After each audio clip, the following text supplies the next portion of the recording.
So 9:33, Rochelle, welcome Good morning. in. How's it going? Good. How are y'all doing? Oh, doing all right. So the topic that is the story that keeps on giving, data centers. Yep. And I think the thing, we hear all sorts of problems from, concerns, whether that be from water quality issues, the noise, but then the other one is how much I'm personally paying. The cost. Yeah. So your latest story is kind of really digging into the total cost of what this is costing you and I as residential electric customers. Correct.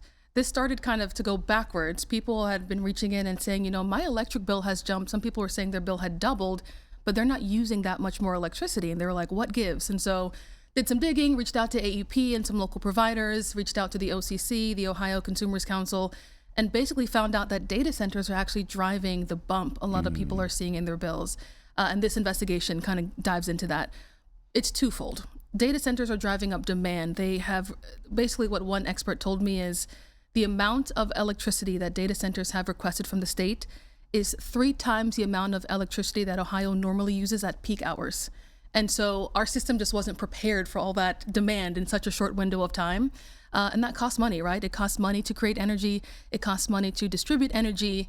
And so we're all kind of sharing the cost of that in real time. And whether we want to or not. Correct. Are we going to share the challenges even to come, maybe things that we're not even experiencing yet? And that's part of the conversation in the story. We had one story air this morning and one story airing tonight, right? So I think the first story was just setting the ground floor on that and explaining like, this is the issue, this is why you're seeing that jump.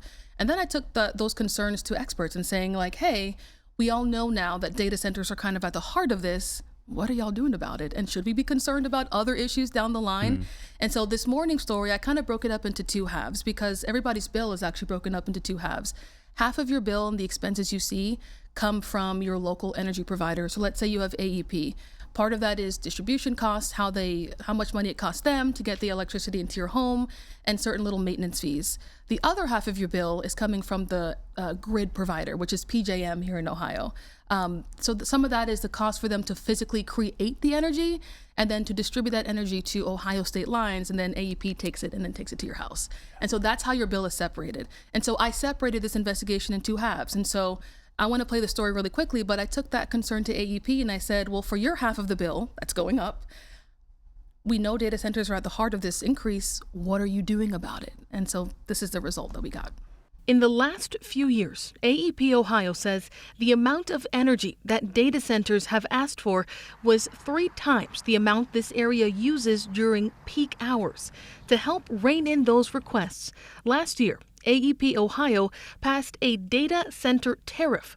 It forces new data centers of a certain size to go through a more thorough approval process, and it also requires them to sign longer contracts. You don't want a data center to come in and say, yes, we're going to build this data center, we're going to use all this power, you all respond, build infrastructure to support them, and then maybe they back out of the deal and you're left holding the bag for all that construction you did. Is that fair to say? I think your summary is close. The data center tariff separates those costs and takes the burden of risk off of all of our other ratepayers. But leaders with AEP Ohio admit this is only half of the battle. In the market that we're in, there's a severe imbalance of generation supply versus generation demand. And which way is it skewing? The demand far exceeds the supply. Where should consumers be looking to get more energy? So the imbalance between supply and demand is part of PJM's responsibility and process. So PJM, which is the regional grid operator, comes into this as well. Correct. And, I did a story with them probably this time last year talking about this very thing. And at that time, they were kind of saying the same thing of, we're out of power. Yeah. That hasn't gotten any better. No. So I don't want to steal too much of my own thunder. I have a second part to this investigation airing tonight at 6, but I sat down with a leader with PJM, right? So the same kind of questions I posed to AEP for their half of your bill, I brought it to PJM and saying, well, here's what one of our local energy distributors are doing. What are you doing at a grid level? So PJM represents 12 states and DC, 67 million customers. From my understanding, they're the biggest grid operator in the entire United States. So this is a really big issue for them.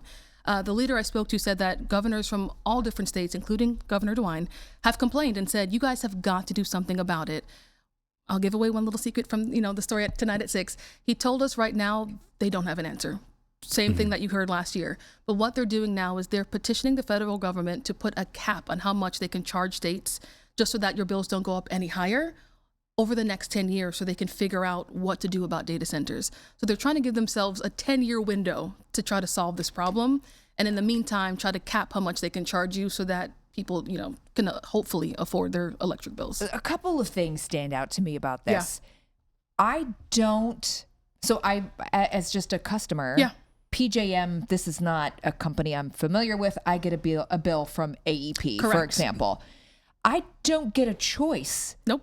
who my grid provider Nope. is. So I am forced to just pay whatever it is they're charging. You're locked in? Yeah. Locked in, so we don't have a choice. And it's electricity.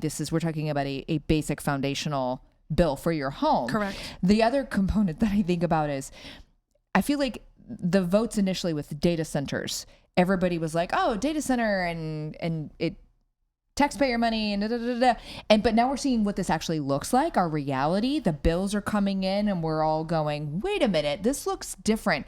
And I feel like that's creating new challenges for more data centers, because now the general public is saying, you know what? Nope, I've seen enough. They're No turned more. off. There's wide-ranging impacts here. Yes.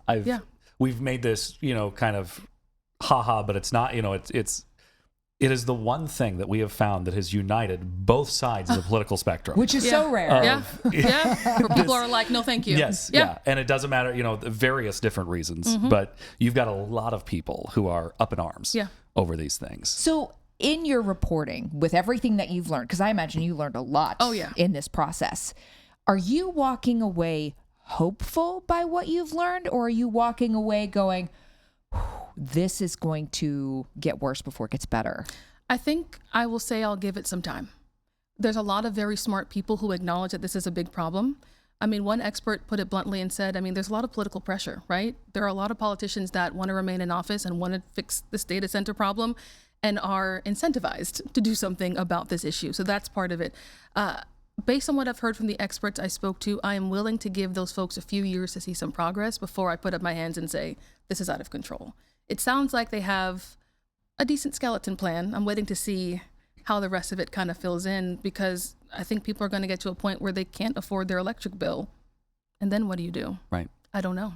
And when it comes to the amount of power or electricity we've got, I know it's been discussed, and I think it's still in the works, to turn 3 Mile Island back on the nuclear plant in Pennsylvania as a way, is really a stopgap measure to try to get more electricity flowing. So what they're doing, part of it is because, again, we're literally running out of energy. They just cannot make enough to fit the demand for data centers and you and I in our homes and businesses. They are now asking new data centers to basically come with their own power supply. So what people don't realize is if there's a data center that's being built in your community, they're probably building a small power plant. It may not be nuclear, but they're probably building a small power plant to power themselves because the grid cannot handle them. I don't think people know that's happening. No, and it's so confusing. I mean, because Rochelle is one of the smartest people I know, and she does such a great job of breaking down these complicated issues. But the average person hasn't done the interviews that you've done, and even if we're paying attention, it's still so confusing. And I feel like people are just going to say no. And band together in their communities to say no more data centers, because there's just so much that's involved in this bill. Correct. I will say, to bring politics into it a little bit, I covered Amy Acton's campaign on election night. And before election night, I got to ask her some questions about her policies and things she would implement if she was governor. And we ended up talking about data centers. Her stance on things is, she's like, data centers aren't going anywhere, right? This is part of the future. AI and data centers is kind of like if you squeeze all the toothpaste out of a paste tube, you can't put it back in. They're here to stay. And so she's looking at it as, they're here to stay. We're probably going to end up building more, right? We kind of need them to a degree. So what can we do proactively to make them work for us instead of against us? This is going to be a huge issue in this whole entire election. Whoever wins, correct. So what time's tonight's story airing? I haven't talked to our producers yet, so I'm not sure. So I think that 6 means- o'clock. I think 6. That means you got to watch from 4 to 7 p.m. It's a here mystery. on 10 TV. So, all right. I look forward to it. Thank you, guys. Always learn something from you, Rochelle. Thank you so much.